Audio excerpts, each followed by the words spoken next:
രാവിലെ ഞാനും മോനും കൂടിയിട്ട് ചിക്കൻ മേടിക്കാൻ വേണ്ടി ഇറങ്ങിയതാണ്. ഇതാ അവസ്ഥ. ഒരു കാരണവശാലും വണ്ടി സ്റ്റാർട്ടാവുന്നില്ല. 2-3 ദിവസമായി സ്റ്റാർട്ടാക്കാതെ ഇരുന്നിട്ട്.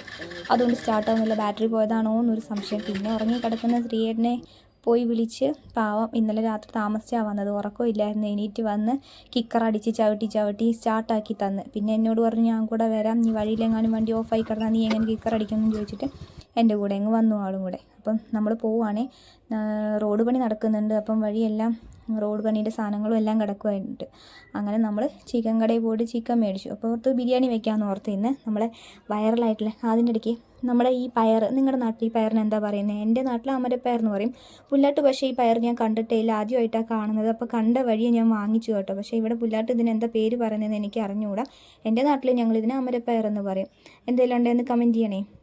അപ്പോൾ നമ്മൾ ഇന്ന് ബിരിയാണി വെക്കാൻ പോവുകയാണ്. നമ്മൾ ഇൻസ്റ്റാഗ്രാമിൽ വൈറലായിട്ടുള്ള ഒട്ടും ഓയിലില്ലാത്ത കഴുകി വൃത്തിയാക്കി ചിക്കനിലോട്ട് മല്ലിയില, പുതിനയില, കറിവേപ്പില, തക്കാളി, സവാള, ഇഞ്ചി, വെളുത്തുള്ളി, ക്യാപ്സിക്കം, പച്ചമുളക്, കുരുമുളക് പൊടി, മഞ്ഞൾപ്പൊടി, ഗരം മസാല, തൈര് എന്നിവ ചേർത്ത് മിക്സ് ചെയ്ത് വേവിച്ചെടുക്കുക.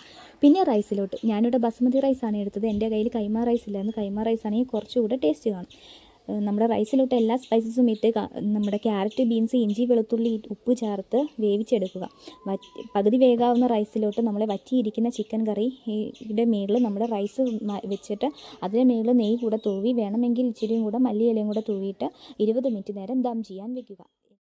ഇടയ്ക്ക് വീഡിയോ ഓഫായി പോയതുകൊണ്ടാണ് എനിക്ക് റൈസ് വേവിക്കുന്നൊന്നും കാണിക്കാൻ പറ്റാഞ്ഞത്. അങ്ങനെ നമ്മുടെ വൈറൽ ബിരിയാണി റെഡിയായി. എൻ്റെ പൊന്നുമക്കളെ, സൂപ്പർ ടേസ്റ്റ് ആകട്ടെ. എല്ലാവരും ഒന്ന് ട്രൈ ചെയ്യണേ. നമ്മുടെ ഇൻസ്റ്റഗ്രാം വൈറൽ ബിരിയാണി ഒന്ന് ട്രൈ ചെയ്യണേ എല്ലാവരും. കൂട്ടത്തിൽ എൻ്റെ ചാനൽ കൂടെ ഒന്ന് സബ്സ്ക്രൈബ് ചെയ്യാൻ മറക്കരുതേ.